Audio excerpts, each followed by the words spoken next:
través de sus acuerdos universitarios construye su propia ley, es decir, se aplica a su propia ley. En ese orden de ideas, el régimen de profesores vía hora cátedra es un régimen que corresponde y se corresponde con la ley interna de la universidad, es decir, no es un régimen ilegal. ¿Por qué? Porque se rige por lo que la universidad ha dispuesto de manera autónoma. Entonces, la facultad que tiene la universidad de diseñar su propio régimen interno es precisamente lo que le da viso de legalidad a ese esquema de enganche. Ahora bien, en ese orden de ideas, un empleador, digamos un empleador que está, particularmente los privados, pues se rigen por el Código Sustantivo del Trabajo, que es una ley de orden público, es decir, es una ley que no está al interior de la empresa, sino que está por fuera de las empresas, es una ley que se promulgó en el Congreso de la República. Un empleador que está en el sector público en general, en cualquier otra entidad, se rige por las normas internas, o perdón, por las normas que tienen que ver con el derecho laboral administrativo, que también son normas de orden público, no son normas internas de las instituciones.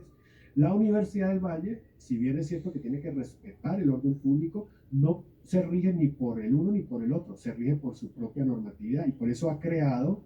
el uso de esa facultad de autonomía universitaria, ha creado el régimen de profesores hora cátedra. Entonces, si uno ataca ese régimen de profesores hora cátedra, es plausible pensar que una de las defensas que tendrá la universidad en el escenario ya de la discusión jurídica, en la litis como tal, será defender el régimen porque dirá, ese régimen es legal porque yo lo creé de conformidad con mi facultad que tengo digamos, de autónomamente definir mi régimen de enganche. Ahora bien, es claro, y eso ha sido una posición de ASCU, yo la he leído en documentos ASCU y yo la comparto, que aún en medio de esa autonomía no se puede violar los derechos de los trabajadores. Y en efecto la universidad tiene hasta cierto punto, en el enganche de hora cátedra, tiene unas, digamos, garantías que obedecen al Código Sustantivo de Trabajo. Por ejemplo, prestaciones sociales y seguridad social integral. En ese orden de ideas, digamos que la universidad se atempera, así sea, en un mecanismo de intermediación donde no reconoce un vínculo laboral estable, pero sí reconoce el pago de unas prestaciones en un momento a través de un, digamos, mecanismo, digamos, de salario por horas, reconoce en un momento dado en escenarios que están en la ley laboral. Es más, en el mecanismo de enganche de profesores hora cátedra, la universidad se adelantó a una discusión que hoy existe y es que hoy se pretende modificar el Código Sustantivo del Trabajo precisamente para introducir el mecanismo de enganche por horas, es decir, contratar hoy en Colombia a partir de horas de trabajo no es posible porque el Código Sustantivo no tiene esa modalidad, pero de las discusiones que se pretenden, digamos, y ha sido agenda del gobierno del presidente Duque en esta última etapa, es introducir lo que ya existe en la universidad, que es el contrato por horas. Y en ese contexto, digamos que el mecanismo que ha ejercido la universidad, que es legal,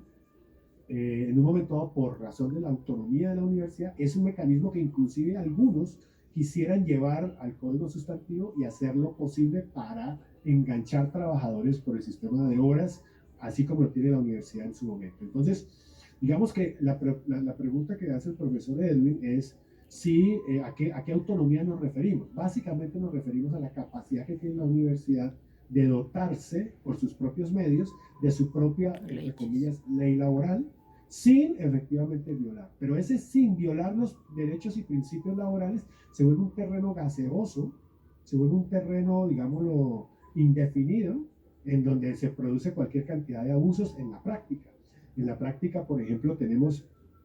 trabajadores que trabajan bajo las normas, bajo los principios propios de un contrato, pero que no tienen ese contrato a término indefinido. Por ejemplo, son trabajadores subordinados, es decir, son trabajadores que reciben órdenes, son trabajadores que por su trabajo desarrollado a título personal reciben una remuneración, es decir, se están configurando los elementos esenciales del contrato y que a su vez están asociados al desempeño de una labor profesional durante un periodo, digamos, de tiempo determinado. Pero esas características como tales no le garantizan el contrato a término verbal indefinido, que es lo que dice la ley, sino que le garantizan un contrato a 122 horas. Pero esas 122 horas además se renuevan todos los años durante años, o sea, todos los semestres durante años y años y años, y ese trabajador al final de 20 o 25 años de labor, estoy poniendo los casos más críticos, efectivamente ha trabajado de manera ininterrumpida muchas veces y ha desplegado todo su potencial en favor de una, digamos, desempeño de una carrera universitaria, pero que al final lo que tiene es un contrato por horas que inclusive, como en el caso del profesor Henry Rollo, por decisiones unilaterales del empleador, se pueden desmejorar de manera dramática de conformidad con las conveniencias del patrono en un momento dado con respecto a decisiones que se toman. Entonces yo puedo, después de 20 años o 15 años o 10 años de labor, por decisiones unilaterales, ver que me pasen de 122 horas, contrato a 122 horas académicas o 122 horas, en un momento puedo ver que se reduce a una materia y a 6 horas semana, digámoslo, y en ese contexto puedo ver reducido mis ingresos, reducido mi enganche laboral, reducido mi aporte a pensiones, reducido mi seguridad social, reducido mi esquema general de vida por una decisión unilateral del patrono. Eso no se puede hacer en un contrato de trabajo, digámoslo, con arreglo a la ley laboral, pero se puede hacer en el esquema de enganche de profesores universitarios por medio de hora cátedra. Entonces, en ese orden de ideas, la autonomía le ha permitido a la universidad crear ese tipo de sistema laboral inequitativo, inicuo e injusto. Ahora bien, lo que hemos dicho en esas discusiones es, esa es una mala utilización de la autonomía universitaria, porque la autonomía universitaria permite crear ese régimen, pero también ha permitido crear un régimen con garantías suficientes que los maestros y los profesores universitarios en este momento no tienen. Y en ese orden de ideas, pues habría que acompañar a los esfuerzos de ASPO. Y repito, hay documentos ASPO que lo trabajan con mucha claridad y los hemos discutido y leído,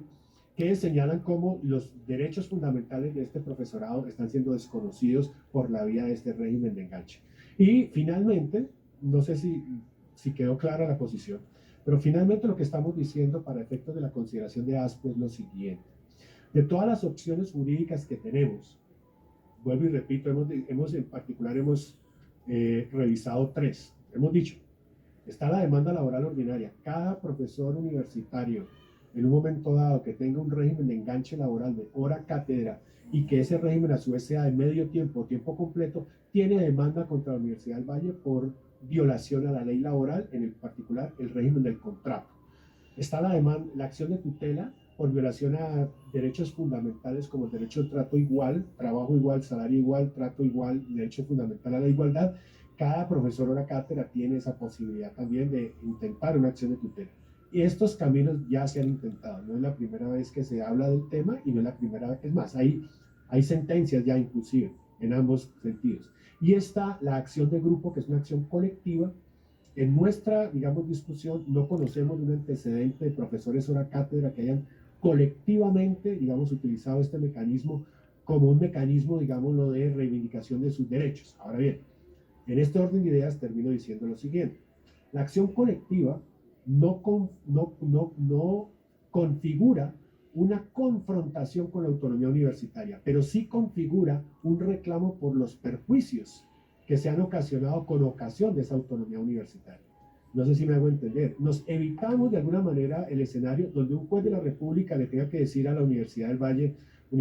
usted va a contratar al maestro Jairo Arroyo de esta manera y no de la otra. Porque eso sería, vuelvo y repito, incursionar en una orden judicial que podría estar en un momento dado contradiciendo la capacidad y autonomía que tiene la universidad para hacerlo. Ahora bien,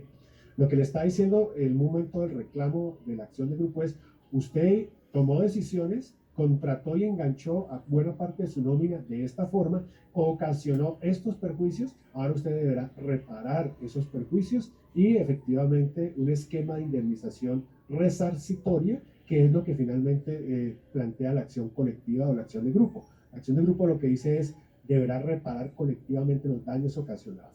Ahora bien, la acción de grupo tiene una gran virtud.